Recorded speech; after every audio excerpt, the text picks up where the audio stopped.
আমার ঘরের এই ইনডোর প্ল্যান্টগুলো আস্তে আস্তে আমার বন্ধু হয়ে উঠেছে।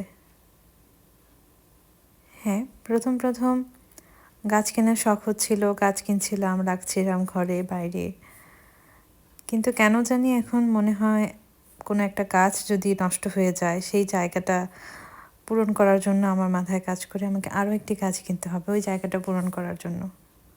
ঘরের এক কোণে একটা ইনডোর প্ল্যান্ট আমি জায়গা করে রেখেছি। সেই জায়গাটা আমি প্রতিদিন সকালে বিকেলে যখনই একবার দেখি আমার খুবই ভালো লাগে।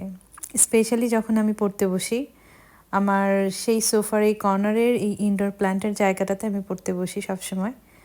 কারণ এইখানটা থেকে আমার জানলা থেকে খুব সুন্দর একটি সানসেট দেখা যায়। ওইটা দেখে দেখে আমি পড়তে বসি, পড়ি, বা কখনো ভালো লাগলো খারাপ লাগলো বসে বসে গাছগুলোকে দেখি। খুব ভালো একটা সময় কাটে, নিজেকে খুব রিফ্রেশ মনে হয়। আসলে গাছই মানুষের একটি প্রকৃত বন্ধু আমার কাছে যেটা মনে হয়।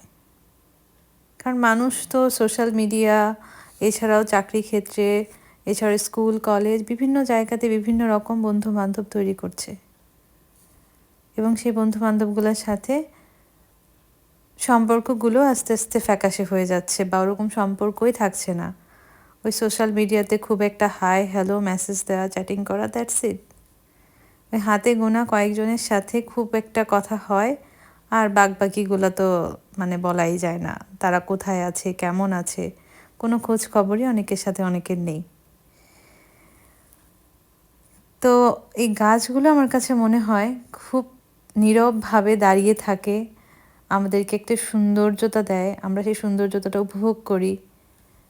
খুব শান্ত লাগে যখন গাছগুলোর দিকে তাকিয়ে থাকি, খুব নীরব, কোনো হতাশা নেই, কোনো ঝগড়াঝাটি নেই, কারোর সাথে কারো মনোমালিন্য নেই, কোনো হিংসা নেই, কোনো রাগ নেই। তো এই গাছগুলোকে খুব আদর করে যত্ন করাটাও আমার কাছে এখন রোজকার একটা রুটিন হয়ে গিয়েছে। যেমন ঠিক প্রত্যেক দিন মায়ের সাথে ফোনে কথা বলা, বোনের সাথে ফোনে কথা বলা, এগুলা যেরকম একটু রোজকার রুটিনের মধ্যে চলে, ঠিক এই গাছগুলোকে পরিচর্যা করাও একটা আমার রোজকার রুটিনের মধ্য দিয়ে হয়ে গিয়েছে। বেশ ভালো লাগে, খুব একটা ভালো সময় কাটে আমার এর মধ্যে। সারাদিনের অনেক ব্যস্ততা, ক্লাস থাকে, বাইরে কাজ থাকে, সব কিছু মিলিয়ে, ঘরের কাজ সব কিছু মিলিয়ে যখন খুব ক্লান্ত হয়ে যায় বা খুব ডিস্টার্ব মনে হয়, তখন মনে হয় যে না, এই জায়গাটাতে একটু বসি। আমার জানলা থেকে খুব সুন্দর একটা আকাশ দেখা যায়, খুব সুন্দর একটা সানসেট দেখা যায়, জ্যোৎস্না একটা রাত দেখা যায়। তো সব একাকিত্বতা একদিকে, আর এই শান্ত একটা পরিবেশই একদিকে। তাই আমি সবাইকে বলবো, গাছকে ভালোবাসুন, গাছের সাথে সময় কাটান, প্রকৃতিকে ভালোবাসুন, প্রকৃতির সাথে সময় কাটান।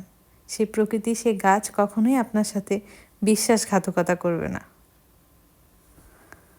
যাই হোক, অনেক জ্ঞানী জ্ঞানী কথা বলে ফেললাম মনে হয়, কিন্তু আমি এটা রিয়েলাইজ করি বিধায় আপনাদের সাথে আমার এতটুকু কথা শেয়ার করা।